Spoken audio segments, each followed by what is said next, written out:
Halo teman-teman, kembali lagi di Jurnal Laska Podcast.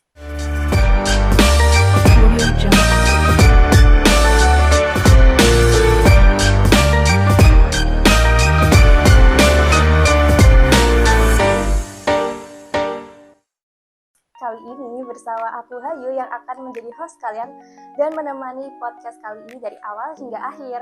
Nah, di sini aku nggak sendirian aja nih, di sebelah aku sudah ada kakak cantik yang siap untuk membagikan cerita dan pengalaman menariknya. Mungkin buat teman-teman yang di SMA Negeri 2 Batang sudah tidak asing dengan narasumber kita kali ini. Tapi ada pepatah mengatakan kalau tidak kenal maka tak sayang. Maka silakan kakak bisa memperkenalkan diri terlebih dahulu. Terima kasih. Halo semuanya. Kenalin, nama aku Habibah Salsabila, biasanya dipanggil Bibah. Aku dulunya di kelas 12B1. Oke. Jadi Kak Biba ini juga merupakan anggota Jurnal Laska, betul Kak? Betul. Batch berapa ini Kak? Batch kelima. Oke. Jadi teman-teman, Kak Biba ini selain anggota Jurnal Laska Batch 5, Kak Biba ini juga merupakan salah satu siswa SMA Negeri 2 Batang yang diterima di Poltekkes Semarang jurusan keperawatan S1 melalui jalur PBUB. Nah, Kak Biba, langsung aja ngobrol ya Kak. Yeah. Biasanya kan orang-orang kalau mau kuliah itu menuju ke kayak universitas gitu ya. Nah, sebenarnya Poltekkes itu apa sih Kak?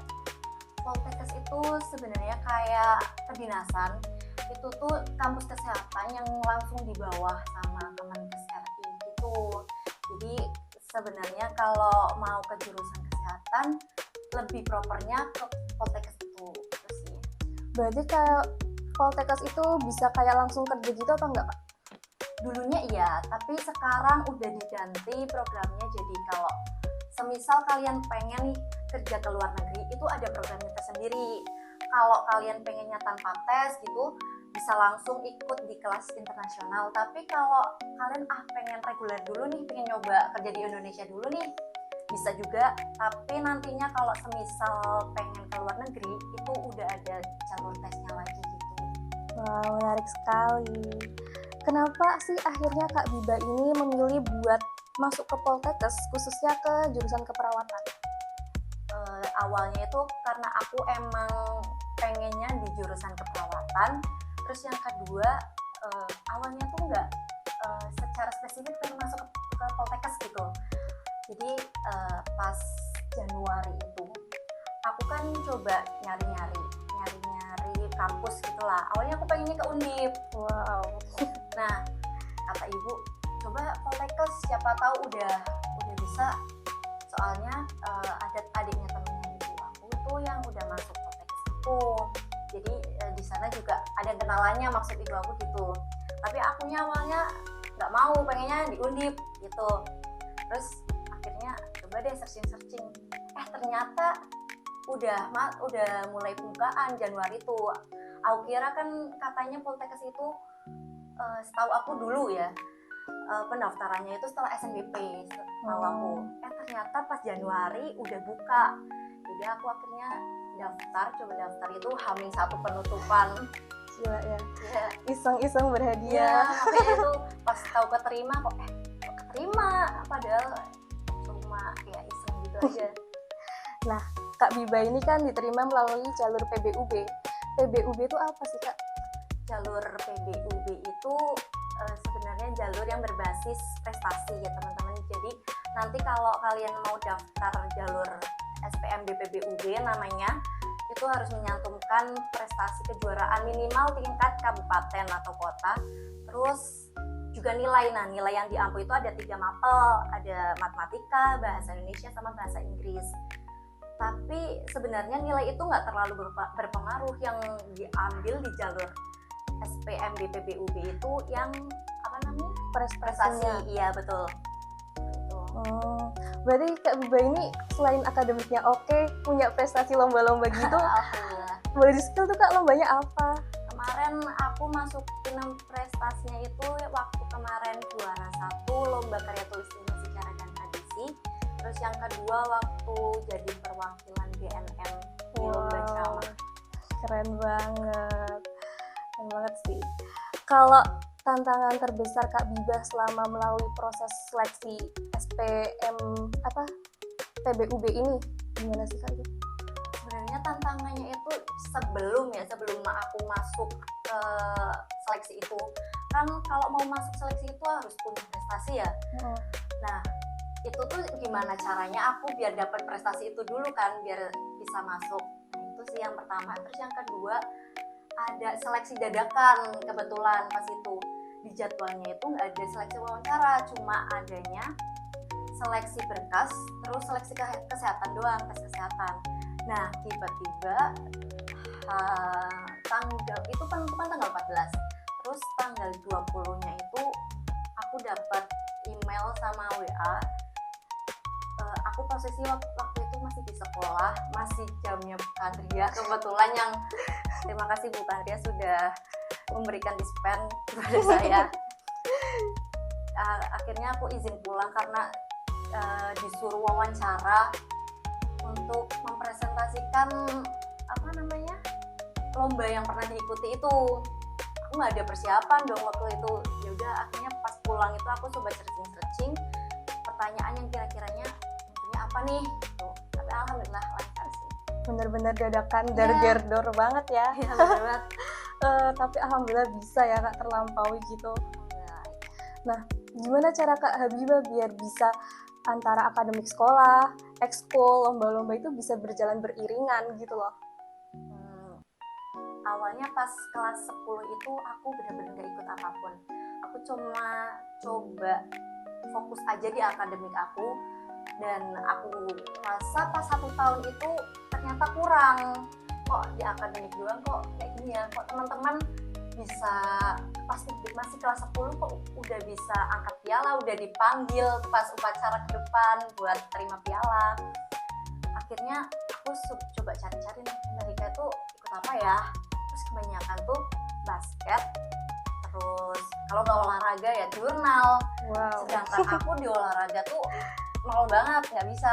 Ya udah akhirnya aku coba ikut seleksi jurnal, masuklah aku pas itu ke jurnal. Dan alhamdulillah dapat bimbingan juga dari Pak Hayin sama dari kakak kelas sebelumnya juga, dapat pengalaman juga. Dan di situ aku bisa membagi waktu antara belajar dan juga itu sih kegiatan di luar.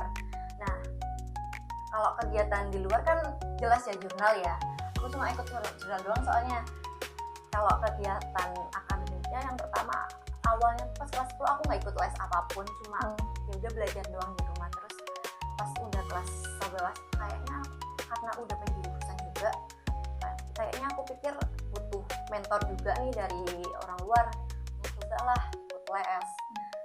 Dan itu cukup membantu sih buat aku, kayak memanage waktunya juga, waktu buat belajar, buat di rumah itu jadi kontrol banget gara-gara les juga.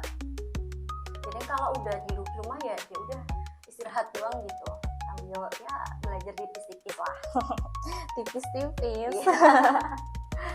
Nah apa sih motivasi Kak Biba untuk bisa sampai di titik ini? Adakah support system Kak Biba ini yang selalu nyemangatin Kak Biba? Yang jelas sih orang-orang terdekat ya, keluarga, teman, sahabat gitu.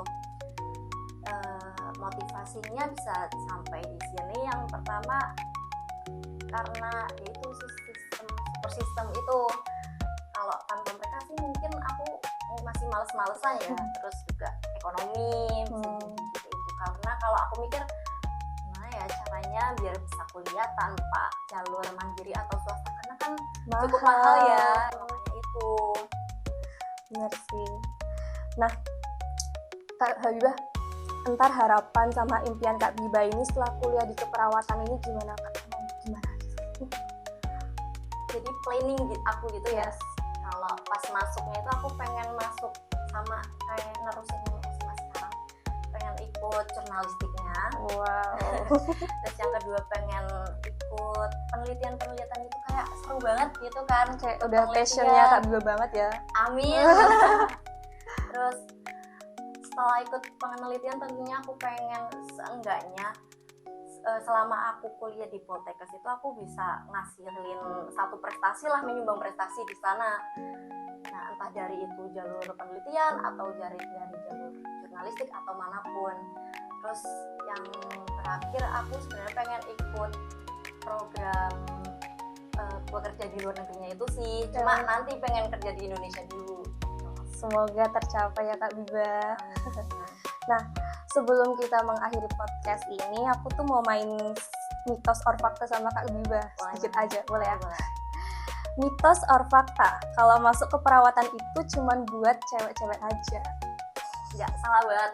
Soalnya di prodi aku itu juga cukup banyak kok cowok-cowok, ada berapa ya, nggak sebanyak anak-anak teknik gitu-gitu sih, cuma tetap ada 10 lebih lah paling enggak ya. Jadi buat cowok-cowok nggak usah gengsi lagi masuk ke perawatan ya. Justru kalau mau nyari cewek tuh kan banyaknya cewek. Yes. Nah, selanjutnya, mitos or fakta kalau anak yang aktif organisasi, ekskul, lomba itu nilai akademiknya jeblok. Enggak juga sih. Enggak juga. Itu kalau menurut aku tergantung anaknya, dia bisa manage waktu, bisa belajarnya gimana juga sih. Soalnya kalau ya nggak dibarengin sama belajar ya tetap aja salah satu pasti jeblok. Boleh nih kita belajar sama Kak Bibah gimana cara manage-nya ntar ya guys. Selanjutnya, kalau nggak punya piagam, mendingan nggak usah daftar karena percuma. Enggak sih, salah. Soalnya selain di jalur ini di Poltekkes ya. Yes. Selain di jalur PPUB itu nantinya ada jalur seleksi lagi, SPMB yang lainnya lagi. Itu berbasisnya sama nilai. Kalau kalian punya piagam mau dimasukin pun nggak apa-apa, cuma nilai yang diambil lebih besarnya itu yang dari nilai rapotnya itu. Oke. Ini obrolannya sangat daging banget ya guys. Nggak kerasa nih kita udah sampai di akhir session. Kak Bibah, terakhir boleh nggak sih kasih tips and trick buat adik-adik kelas yang mau nerusin seperti Kak Bibah ini? Kalau mau di jalur aku, menurut aku siapin dari sekarang prestasi-prestasi yang kalian punya, entah itu lomba online atau lomba dari pemerintahan, itu berguna banget karena waktu itu ada lomba yang kesannya itu dari swasta dan ternyata itu bisa tembus loh di Poltekkes. Terus kalaupun kalian nggak sempat buat nyari-nyari piagam gitu-gitu, kalian bisa siapin di nilai. Kalau nilai kalian tinggi pasti tinggi. Yang ikut seleksi nilai, dia tuh nilainya termasuk tinggi, cuma karena dia nggak punya piagam jadi salah masuk jalurnya gitu loh. Dia masuknya pas jalur aku, ternyata pas jalur aku yang bobot nilainya tinggi itu yang dari piagamnya. Ternyata ikut lomba tuh juga seberpengaruh itu ya. Bener. Tapi aku juga bener sih dengar katanya kalau misalnya lomba yang kayak online swasta gitu sertifikatnya malah nggak kepake, justru malah kepake ya. Iya, justru malah kepake. Siapa tahu aja kan, dicoba aja. Iseng-iseng berhadiah. Wow. Kan nggak ada yang sia-sia kalau dilakuin itu. Quote of the day.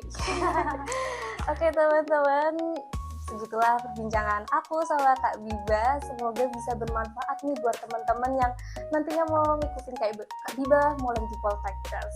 Terima kasih, jangan lupa like, comment, share, dan subscribe, dan pantengin terus sosial media kita. Bye-bye.